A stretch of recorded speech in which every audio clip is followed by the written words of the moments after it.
Help support Friendo Club by going to patreon.com/Steven Larson or clicking join at youtube.com/Steven Larson. Access to bonus episodes, question threads for the Going In Raw podcast, and entry to our monthly wrestling predictions challenges. Join the Friendo Club today.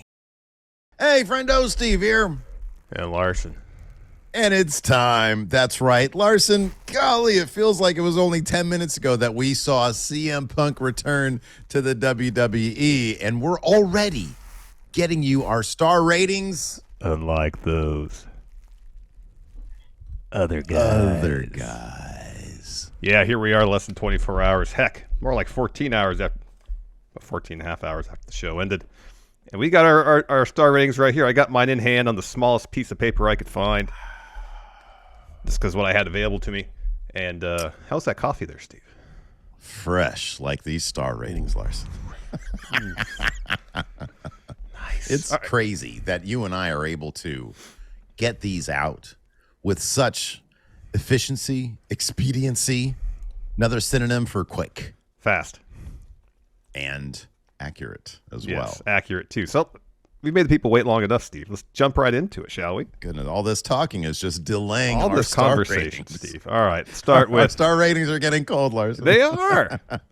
They're sitting on the thing. Warming rack. The friendos can see them. I know that's my star ratings.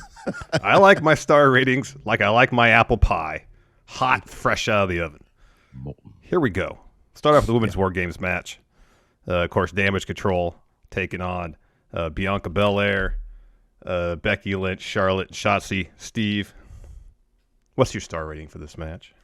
Well, of course, this match gets my max star rating of the night. This gets match of the night right here. Nothing about this match to me misfired. Everything about it felt, number one, no, I did not know who was going to win going in. I was like, this could go either way. I don't know what angle they're going to tell, even though, and this is the best kind of angle, the one where after the fact, it's all there for you. And they just executed it to perfection. Bayley being the MVP of this match for her team, and then being the one to eat all the finishes and taking the loss, which is no doubt going to result in her being kicked out of Damage Central. So big angle. Another big angle with Becky and Charlotte coming together and getting that big hug in after Becky's been super grumpy lately. Kairi Sane just being an absolute breath of fresh air. Man, I can't say enough great things about this match. I gave it 5 stars. 5 stars. There we go. Yeah, I can't disagree with anything you said. The only reason I'm not giving it 5 stars, and it has nothing to do with performances of any of the participants, because I thought the story was on point. I thought everybody's performances were on point. I thought the creativity within the match was as good as it gets for a WarGame bout. After we've seen enough of these WarGame matches, though, I feel like I'm souring a bit on the concept of WarGames, because interesting. Kind of the inherent nature of the match, where you got to get through the first half of the match before you get to the match. Sometimes it kind of feels like, and I don't think this was necessarily the case with this match, but you kind of feel like you're spinning wheels, just wait until everybody gets in, the things really start. And you can really start telling some of these stories that you need to tell. And I feel like that's just kind of nature of WarGames. And you know, I think there's been a couple examples where they've managed to work around that, but by and large, it just kind of seems like, all right, there's a lot of brawling stuff in the ring until the match really kicks off and gets really interesting. Yeah, right. This match was fantastic. Match of the night. Story was awesome. Perfectly told. I'll go 4 3/4 stars on this one. All right. It's a really good score. That's a really good score. I was waffling between 4 3/4 and 5 for one reason, and that's because like the last time I had given, like, for example, another story-heavy angle, I was looking at my star ratings here, was Kevin Owens, Sami Zayn versus Roman Reigns and Solo Sikoa. Yeah. I gave that 5 stars, and because there's like a big story beat in it, and I thought this match could have used one of those Sami Zayn-esque angles post-match. In fact, there is a great backstage segment later on where Bayley is just by herself eating some Ruffles, and she says, "If you find," and she's like lamenting about how everything went wrong, and she said, "Yeah, and by the way, if you find my teammates, tell them I said hey." And then she just walks off. I thought like it probably even would have gone higher than 5 for me if they had done some sort of like more of a tease at the end of it. But I thought for me it was enough story of Bailey basically trying to bail out damage control the entire time and being pretty effective at it until she couldn't do it anymore, and she ended up taking the L. And it ended up her teammates being the one to let her down as opposed to right, exactly. And so versa. that's ultimately what put me over the edge. But yeah, WarGames isn't my favorite. It's not my favorite gimmick match either. No. Let's move on to the Intercontinental Championship bout. Gunther, greatest Intercontinental Champion of all time. Agree or disagree? Oh, mad agree. Absolutely. Very Foregone conclusion. Very well. I guess against one of the former greatest Intercontinental Champions of all time, The Miz. I believe if The Miz won this, he would have tied, I think, Chris Jericho's record for number of reigns. Yeah. Didn't happen. Gunther, not shockingly, gets the win. The only knock I have against this match is that there wasn't much drama involved. We all knew Gunther was going to win. Miz didn't have much chance. Yeah. 2 low blows at a skull-crushing finale, we all know ain't going to be enough to pin Gunther. Mm-hmm. That being said, they're really doing a pretty good job of advancing Miz's story arc here, where he's kind of the scoundrel that the WWE Universe has kind of grown to love. Yeah. He's still the Miz. He still cheats to win when he has to. Mm-hmm. But it's in a way that the crowd can embrace rather than boo. Mm-hmm. Yeah. Gunther's one of the best wrestlers in the world, if not the best currently. Mm-hmm. Miz trying to go toe-to-toe with Gunther with the chops. Flawed strategy. He ended up abandoning it and going after Gunther's legs. Still come up short. I gave it 3 3/4 stars. I thought this was a really good match. Just the lack of drama is the only thing that kept me from giving it a higher score. Our Kachras are aligned on this one. I also gave it 3 3/4, and everything you said is absolutely true. I kind of feel, I was going to look this up really quick. I kind of feel if they had given this match like 5 more minutes, so it was 12 minutes and 20 seconds. And I actually thought that there was more ground there that could be covered with an extra 5 minutes. I think it would have been a really, really great, like probably 4 1/4 star match if it was like a 17-minute long match, because when Miz brings it, he brings it. And if you get him in there with the guy like a Gunther who can just tell a phenomenal match, whether it's 5 minutes or 20 minutes or whatever, like I feel like there was more ground that they could have covered and given Miz a little bit more of a chance here. Mm-hmm. But they, it was a 12-minute match. And so 3 3/4 is what I give it as well. Not a lot to complain about with this match. I just think that there is more drama they could have milked out of it by quite a big margin, to be honest with you. Like if Miz had come up short with the low blows and was trying to find more and more creative ways of bending the rules to try to get the win, that could have been something. Yeah. Just more drama. Just needed more drama, I felt like. Yeah, I agree. Next up, I believe this was the shortest match on the card. Dragon Lee. Yeah, it was only 7 minutes and 40 seconds. Yeah, way too short. Dragon Lee taking the L to Santos Escobar. Steve, what'd you give this one? So, like you said, the shortest match on the card. So I feel like I hate giving this low of a star rating to 2 guys who are this talented, because like what we saw of them was really good. It's just it sort of felt like a tune-up match between these 2 guys. I gave it 3 stars. All right. Because I thought that it was fun for what we got, but like I didn't sort of get a whole lot out of it beyond, oh, that was a cool spot, and that was a cool spot. And the bottom line is WWE, when it comes to matches with, oh, that was a cool spot, that was a cool spot, they are far outmatched by those other guys. Because you can get a Commander versus Ray Phoenix match any day of the week, and it'll be 10 times faster than this match. That's one thing that I think WWE needs to work on, especially with like luchadors, basically, is that they need to go in there and let them just go.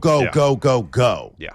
And I get that maybe they want to slow it down and tell more of a story, and that's sort of the WWE style, but I don't know, man. I think that with this match, just let them absolutely go on fire, unless maybe they have plans for a couple more matches between these 2, and that's when we'll really see it. But for now, this seems like for the feud or for the show, felt like kind of a tune-up match. I gave it 3 stars. I'm not too far off. I'm at 3.25. You got two phenomenal wrestlers in the ring, and you're right. Just let them go. Just let them go. Because you imagine if they just let them go, even with 8 minutes, they can put on a phenomenal match. I'm kind of surprised that there wasn't a whole lot of story advancement in terms of Santos. You know, there was the rumors that he was going to bring in potentially a couple guys to form a new faction, whether that's the reconstituted Legado or something else. Yeah. Didn't get that. We didn't get Carlito trying to help Dragon Lee win. It just didn't feel like from a storyline perspective, it really advanced a whole lot. It was Dragon Lee's like, I'm gonna go and get this win for Rey Mysterio, and Santos beats him. That's it. And I'm not gonna argue against. Oh, he just picked up a clean win. Absolutely, he's a force to be reckoned with. Yeah. But there wasn't a whole lot of where do you go for like what Dragon Lee's gonna be like. Oh, he screwed me out of this win because he's a little bit better than me. I mean? I know. So I understand what you're saying. Yeah. Check out the new Friendo merchandise now at friendoshop.com and use promo code Friendo2024 to get huge deals. New Chicago Friendo Club shirt, Steven Larson Judgment Day shirt, Friendo 24/7, and let me tell you something, all at friendoshop.com. Next. Women's World Championship match, Zoe Stark challenging Rhea Ripley. Again, a really good match. Like the whole show, even Dragon Lee versus Santos, what we got was really good. Yeah, right. Yeah. Zoe is put in a really tough position here where she's supposed to be the baby face, and yet her opponent, in theory, the heel, Rhea Ripley, is getting cheers. That's been the case throughout this feud, and it was really obvious at Survivor Series last night. That being said, she did the best she probably could, and I think in moments she was very, very effective. That video package last week on Raw was really good. The segment backstage with Shayna in Judgment Day's clubhouse was really solid. It's just a tough spot, and hopefully pretty soon they crack something with Zoe's character that something will resonate with the fans because she's a phenomenal wrestler. Rhea Ripley is an absolute superstar. Oh my God, she is. She's an absolute superstar. And I know some people aren't that high on her reign itself because the stories and the challengers haven't necessarily been the most interesting from a creative standpoint. Yeah. But you look at how involved she is on Raw. She is front and center. She is in a lot of ways the focal point of Monday Night Raw each and every week. It's just a different approach to how they book her reign. And I understand from a traditional standpoint of championships defending their title, it doesn't really fit into that in terms of, here's a creative story or interesting story, one right after the other. It seems like they got, a different idea of how to book her. I'm taking the long route here. I thought this was really good. I gave it 3.5 stars. I'm not far off. I gave it 3.25, largely because, the crowd they just everybody wants to root for Rhea Ripley. They put her in both an amazing and impossible position where she's supposed to be she is this, world eater. And she is this badass who's just violent and brutal. People like that. People like that shit a lot. And so it's going to be interesting to see how they book various people against her. You and I have speculated that maybe they might go with either Rhea versus Becky or Rhea versus Bianca at WrestleMania. And, that's a tough situation because right now, I don't see them cheering anybody above Rhea Ripley. Anybody. Especially people who have been given all, Bianca, she was on a tear for like a solid whatever it was, a year or whatever. Yeah. Like, win after win after win after win. There's a certain element that might think, and the same with Becky, especially the same with Charlotte. People think, it's the Roman Reigns, John Cena treatment. They're just, doing all this stuff. Well, with Rhea Ripley, they're kind of doing the same thing, but people just love her.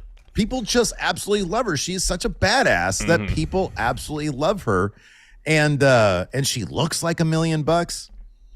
So it's going to be interesting to see how they do that because the crowd did not buy into the story of the match. And try as she may, Zoe Stark is not anywhere close to being able to compete on that level for the crowd.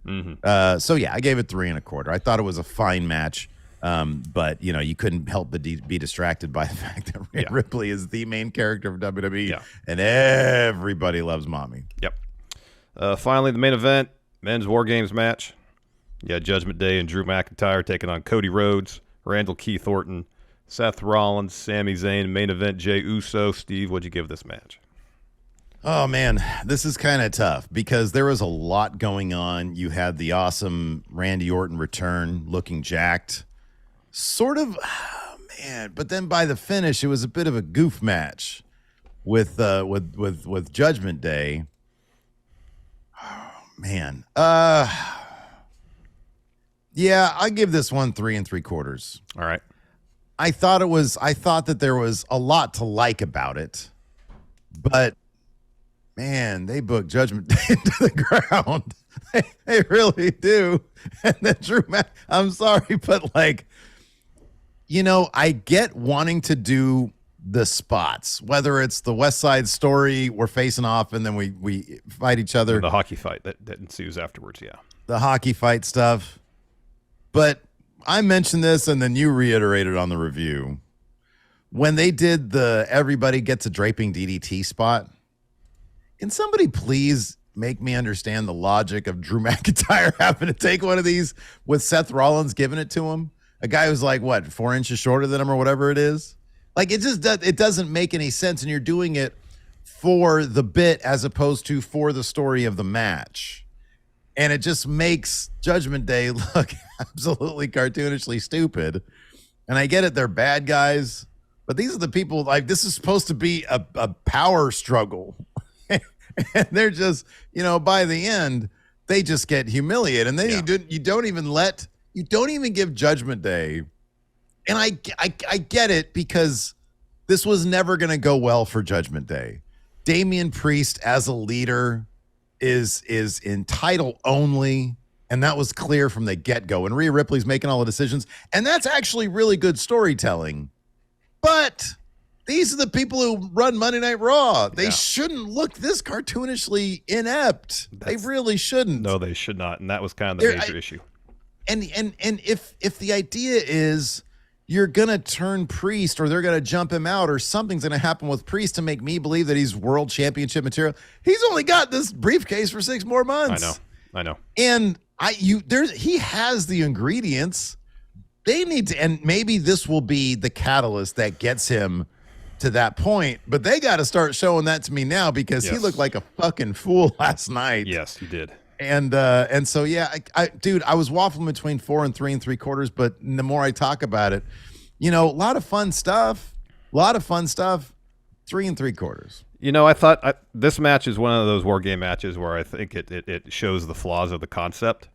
Mm-hmm. Because for the most part, the first half of the match, up until Randy gets in the ring, kind of didn't matter. Because once Randy got in the ring, it was a completely different match. Completely different. Well, you don't think like, because I thought that given the Drew stuff with Jay. But here's the thing. They had like one moment. After that, they didn't really Drew didn't focus on Jay as much as you think he would have, considering his whole motivation for being in this match was getting Jey Uso in a cage. There was one bit where he threw him into the cage a couple times. After that, once Randy was in there, Jey Uso didn't exist to Drew McIntyre at all. Yeah. Drew's sole focus, if I'm to believe that his motivation to get involved in this match was to go after Jey Uso, he should be on Jay the entire time and not really concern himself with anybody else, at least until he feels like Jay is neutralized enough. We didn't get that. Yeah, we didn't get that at all. I felt like we had one moment with Drew and Jay, and Drew's like, all right, that's fine. He just beat him on Raw. Yeah, I know. That was the Monday before. And yet I'm supposed to think he wants to be in this match so he can get into a cage with Jey Uso and beat the hell out of him. We didn't get it. We didn't get it. I wonder, I kind of wonder if that's, there's reports that Drew McIntyre left the arena upset. Yeah. They were able to work quite a few people with the Seth Rollins stuff because that sort of, when you put all the pieces together, it's like, yeah, that's a work right there. That's fakey. And they're doing a good job with it. Doing shit backstage too. That's good. The Drew McIntyre stuff, I don't know. I mean, I just, it seems like there might be something legitimate there, or maybe not. Maybe they are going to do the thing where CM Punk isn't welcomed by the wrestlers. That could be. But I could also understand if Drew is actually upset because maybe that was the case. Maybe he felt that, hey, there should be a little bit more me in this story, and not necessarily even, oh, let me get the win or let us get the win or something like that. But like The whole match you and I were talked about this going into the match. That was always going to be a problem. What was a bigger deal, Randy's return or Drew McIntyre's story? And it should have been the story, but Drew McIntyre's return and him just being really happy to be back. Randy Orton, and jacked. Randy Orton. What did I say? You said Drew McIntyre's return. Oh, sorry. Randy Orton's return and him just being really, really happy to be back and jacked. That was everything. It was. That was everything. Until the match ended. And right, until the match ended. But that for this match was everything in a match that really had a lot of story going on. I don't know that Randy, LA Knight probably should have been the fifth guy because he's there already and people just be like, oh yeah, LA Knight. Yeah. And then you can continue to tell the actual story there. And I feel like there's a way they could have told the story of Damian Priest ultimately being a hapless leader without utterly humiliating the entirety of Judgment Day. Yeah. Because that's what ended up happening. If Damian Priest's whole plan going into this match was not getting the win for Judgment Day, but to cash in and win the World Heavyweight Championship, I feel like there's a way to do that. Yeah. Without the rest of his faction looking like assholes. Yeah, because the effect's going to be the same. Yeah. Hey, we were on the verge of maybe winning this until you got selfish. Yeah, yeah. And then we lost because you were only looking out for yourself. You were supposed to lead us, not lead you. Yeah. And I felt like that kind of got lost amidst all the humiliation and Randy coming back super jacked. Yeah, right. Yeah. Because once Randy got in that match, it was completely different. It was a completely different thing. It was just Randy Orton. It was a Randy Orton show. It was. It was. And it was let's just embarrass Judgment Day. That being said, where's my thing? I really wasn't in this match. I gave it 3.5. I think there's a gulf between your 3.5 and my 3.75 because I'm like, yeah, maybe it could be 4, and you're like, nah. You're closer to 3.25 than you are 3, and yeah, I am. I was not into this really at all. I don't think it really set out to accomplish. I thought a couple things, and I don't think it necessarily hit what it tried to accomplish. We didn't get any more clarity on Drew and Jay. There was nothing there that came to a head. That came to any sort of conclusion. Maybe that was the goal. Hey, Drew's going to have one spot with Jay, then get distracted by something else so we can still go after him. If that's the case, okay. Yeah. But if you're going into this thing saying Drew McIntyre's motivation is, I want Jey Uso inside a cage, weapons, no holds barred, that's got to be his focus. And apart from 2 minutes, it didn't feel like it was. Yeah. And I mean that's for me that's a huge knock. That's not huge, but that's a knock against the match. That's when the major story's going into it, and you don't even bother trying to really tell it. This is not something that we discussed at all, but let me just throw this to you really quick. How many stars would you give the return of CM Punk? I mean, it's effective. It got everybody talking. I guess 4.5. I don't know. Dude, they kept this a secret from everybody. Yeah, they kept this a secret from everybody. I'm going to say 4.75 because he didn't have a fresh CM Punk shirt, which they couldn't because he just signed it. When we woke up those Saturday, things haven't been printed yet, man. Oh, he could have brought out the old, they got to redo the old one. I love that shirt? Old one. Yeah. That's an S tier shirt right there. He had a Bryan Danielson white T-shirt on. Some Adidas Superstars and some jeans. Yeah. Yeah, but otherwise, I also could have been 5 stars if they showed Seth Rollins saying "fuck you" a million times to him and giving him the old middle finger, and Michael Cole holding them back. I give it 4.5. The return of CM Punk. That's 4.75 for me and 4.5 for me. 4.5 for me. All right. Give us your ratings in the comments, please. Yeah, right. You guys, everybody who drops their star ratings in the comments, guess what? Your guys are going to drop a lot sooner than those other star ratings. Those other guys. Got to wait till Friday to get those. You got to wait till Friday. Isn't it like New Year's already on Friday? What's going on with that? It feels like so far away. Anyways, hit that like, hit that subscribe. Thanks for watching. Until next time, we'll see you around. Goodbye.